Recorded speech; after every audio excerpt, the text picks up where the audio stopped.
বাংলাদেশের রাজনীতিতে হঠাৎ করে একটা নতুন আলোচনার জন্ম দিয়েছে একটা অডিও রেকর্ড। এই অডিওতে শোনা যাচ্ছে যুক্তরাষ্ট্র জামাত ইসলামের সঙ্গে বন্ধুত্বপূর্ণ সম্পর্ক গড়ে তুলতে আগ্রহী। শুধু গুজব নয়, এই তথ্য প্রকাশ করেছে খুব প্রভাবশালী মার্কিন সংবাদ মাধ্যম ওয়াশিংটন পোস্ট তাদের প্রতিবেদনে বলেছে, একসময় যে ইসলামী দলটি বাংলাদেশে নিষিদ্ধ ছিল, আজ সেই দলকে সম্ভাব্য বন্ধু হিসেবে দেখতে চায় যুক্তরাষ্ট্র। কিন্তু প্রশ্ন হচ্ছে, হঠাৎ করে কেন জামায়াতে ইসলামকে বন্ধু হিসেবে পেতে চায় যুক্তরাষ্ট্র?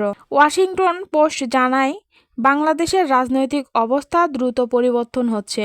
এই পরিবর্তনের প্রেক্ষাপটে দেশটিতে কর্মরত মার্কিন কূটনৈতিকরা ইসলামপন্থী রাজনৈতিক শক্তিগুলোর সঙ্গে যোগাযোগ বাড়াতে আগ্রহী। প্রতিবেদন অনুযায়ী একজন মার্কিন কূটনৈতিক কয়েকজন নারী সাংবাদিকের সঙ্গে একটি আনুষ্ঠানিক আলোচনায় এসব কথা বলেন। এই আলোচনার একটি অডিও রেকর্ড হাতে পেয়েছে ওয়াশিংটন। সেই অডিওতে কূটনৈতিক বলেন, আগামী মাসে অনুষ্ঠিতব্য জাতীয় সংসদ নির্বাচনে জামায়াত ইসলামী তাদের ইতিহাসের সেরা ফল করতে পারেন। তিনি আরও বলেন, বাংলাদেশ ধীরে ধীরে আরও বেশি ইসলামমুখী হয়ে উঠছে, আর 12ই ফেব্রুয়ারি নির্বাচনে জামায়াত ইসলামী অতীতের যে কোনো সময়ের তুলনায় ভালো করতে পারে। অডিওটিতে কূটনৈতিক বলেন, আমরা চাই তারা আমাদের বার্তা বুঝুক।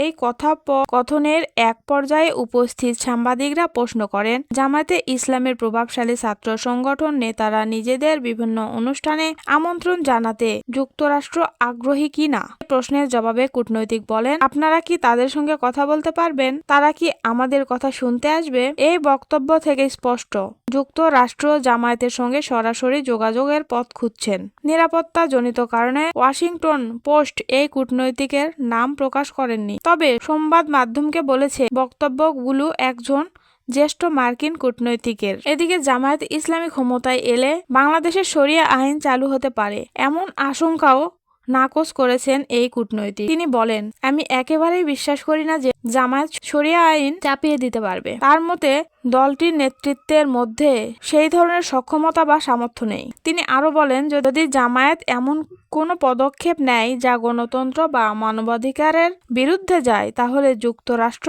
পরদিনই শতভাগ কঠোর অবস্থান নেবে। ওয়াশিংটন পোস্ট আরও বলেছেন, জামায়াত ইসলামীকে ঘিরে যুক্তরাষ্ট্রের এই কূটনৈতিক তৎপরতা দক্ষিণ এশিয়ার রাজনীতিতে নতুন সমীকরণ তৈরি করতে পারে।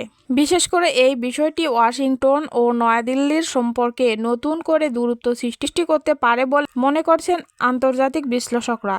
কারণ ভারত দীর্ঘদিন ধরে বাংলাদেশের ইসলামপন্থী রাজনীতির উত্থান নিয়ে সতর্ক অবস্থান করেছেন।